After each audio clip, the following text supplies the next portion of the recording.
Breaking Bad follows the descent of Walter White and Jesse Pinkman into the criminal world. The show itself was groundbreaking and received multiple Guinness World Records for being the highest rated TV show of all time. Today I'll be revisiting this iconic series by bringing you 50 facts you didn't know about Breaking Bad. 1. During a fight scene between Jesse and Tuco, Aaron Paul ended up getting knocked unconscious and actually got a concussion for which he needed medical attention. 2. Aaron Paul has never taken any acting classes. During a Reddit Ask Me Anything, he said, "I always just thought, hey, pretend like you're being someone else and that's all there is to it." 3.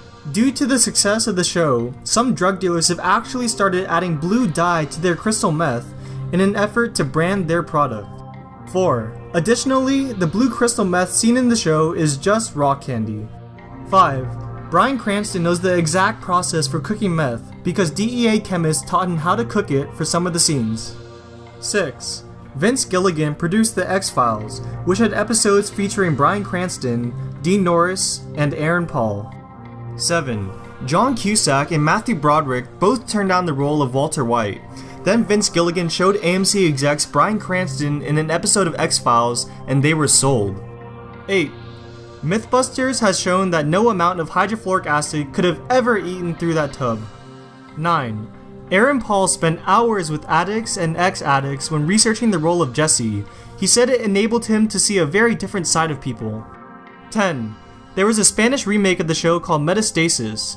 Walter White became Walter Blanco, Jesse was turned into Jose, and Hank turned into Henry.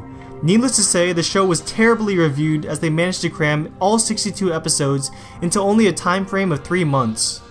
11. On the last day of shooting, Bryan Cranston stripped down and walked around the set nude. Aaron Paul said about the situation, "Anytime he can have the opportunity to show me his ass, he does." 12. Walter White's underwear sold for almost $10,000. Also, a copy of Walt Whitman's Leaves of Grass went for $65,500, and Hector Salamanca's bell made $19,750. 13. Jane's death was foreshadowed a lot in the script. I was supposed to wake up. Ever? That's so sweet. You opened my mouth a little. 14.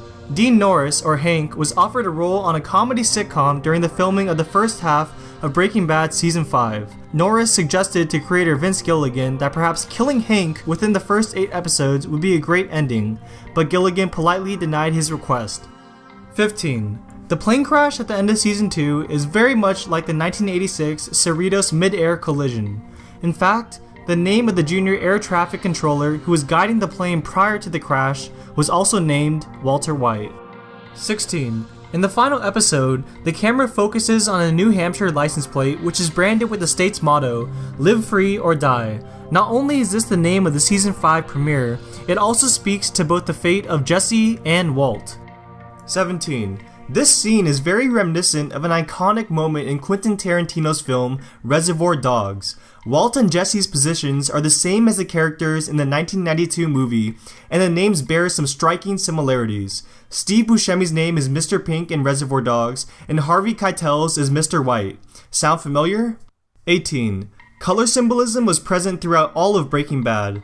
Walter White's clothes got darker throughout the seasons, just like his character did. In the beginning of the series, he wore lighter clothes, such as whites and yellows, but towards the end, his attire consisted of black and blues, symbolizing the monster he had become. 19. Breaking Bad ended up being 62 episodes for a reason. On the periodic table, the 62nd element is samarium, which is essential in helping to treat lung cancer. 20. For the Season 4 finale Face Off, Vince Gilligan recruited the prosthetic effects team behind The Walking Dead to make a model of Gustavo Fring's mutilated head.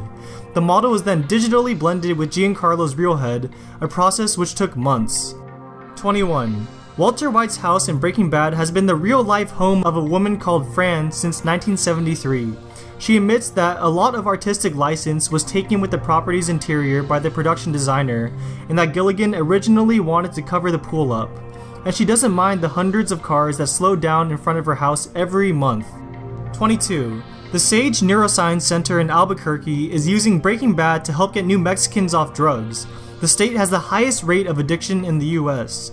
By sharing their stories of addiction, entrants have the chance to win one of 2 Breaking Addiction scholarships, which entitle them to 12 weeks of free rehabilitation treatment worth thousands of dollars. 23. The cast and crew ended up shooting the Los Pollos Hermanos scenes in a real restaurant called Twister's.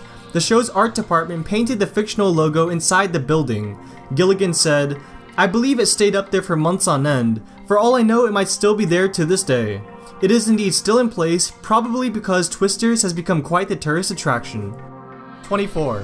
Costume designer Kathleen DeToro admitted that the original reason Cranston started wearing the Heisenberg hat is because he needed to shade his bald head from the sun. 25. Raymond Cruz, or Tuco, was meant to be the main antagonist all the way through Season 2. He met his end in Season 1 because he became a regular on The Closer and could no longer appear in Breaking Bad.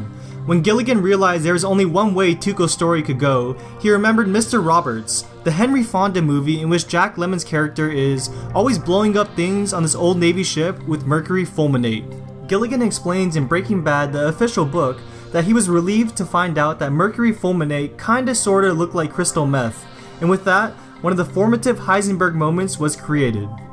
26. Last year, Vince Gilligan was contacted by the parents of 16-year-old Kevin Cordasco, who is terminally ill with cancer and one of the biggest fans of Breaking Bad. There was something about the Walter White character, explained his father, the way he took control of his illness and his life that really resonated with Kevin. Gilligan and the cast visited Kevin at his home and in the hospital, and during one of these visits, he was asked by Gilligan what he felt was missing from the show. He said, "You know what? I want to know more about Gretchen and Elliot. I want to know more about Walt's backstory with them. I want to know what happened." This was how Walter's former Grey Matter business partners ended up with a pivotal role in the final series. Gilligan even offered to tell him how the show would end. Kevin declined, saying he'd rather find out along with the rest of the world. Kevin Cordasco died soon after, and the 9th episode of Season 5 is dedicated to him.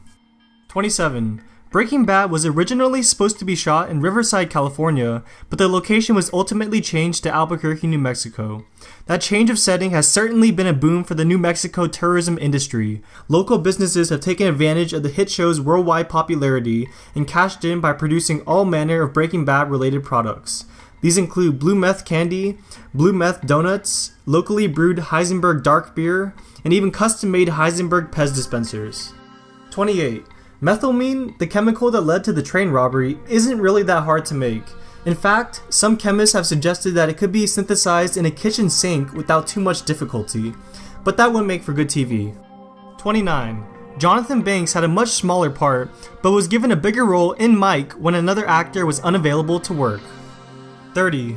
Vince Gilligan didn't want to continue with Breaking Bad when he found out that the show Weeds had a similar premise. He had said later if he had known earlier about the show, he wouldn't have even created Breaking Bad.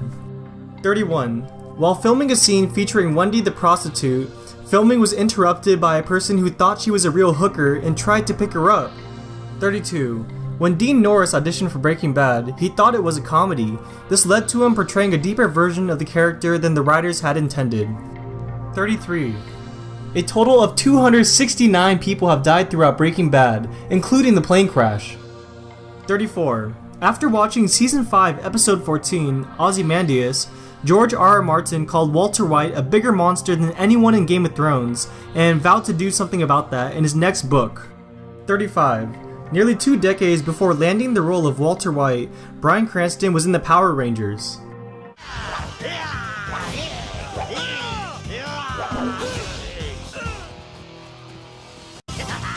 36. The first, 4th, 10th, and 13th episodes of Season 2 all have black and white teaser intros, and when you combine the episode titles, you get 737 Down over Albuquerque, foreshadowing the plane crash at the end of the season.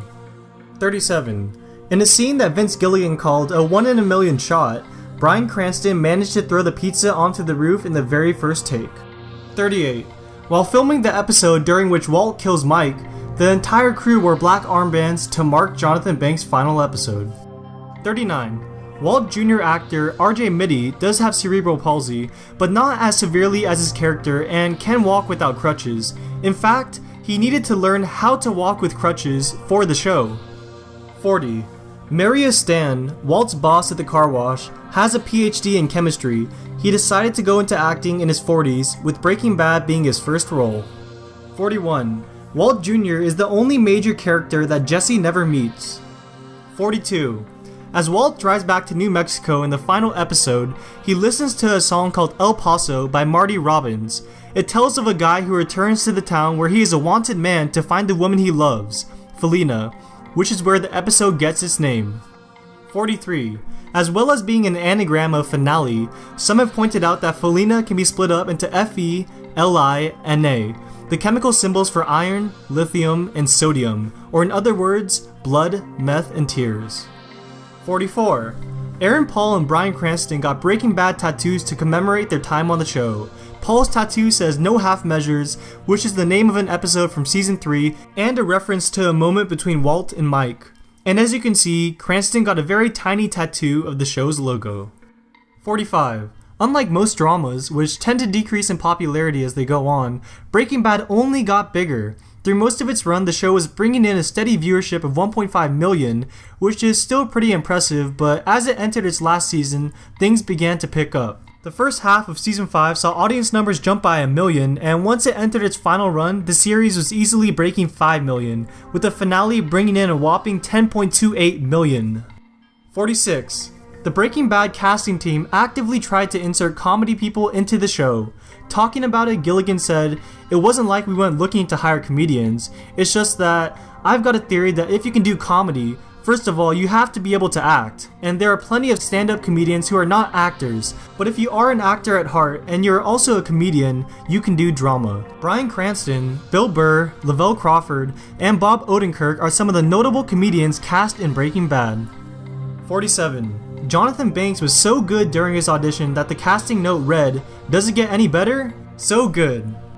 48. Each episode, except the pilot, had 8 days of shooting. The pilot had 14 and eventually was extended to 15 because Vince Gilligan got the flu. 49. Saul Goodman is named after the phrase, "It's all good, man." 50. The very last scene shot for Breaking Bad was a flashback in the van during the opening of Ozymandias. Thank you so much for watching the video, guys. Please leave a like, that would be awesome, and let me know in the comments what TV show you would like me to do next.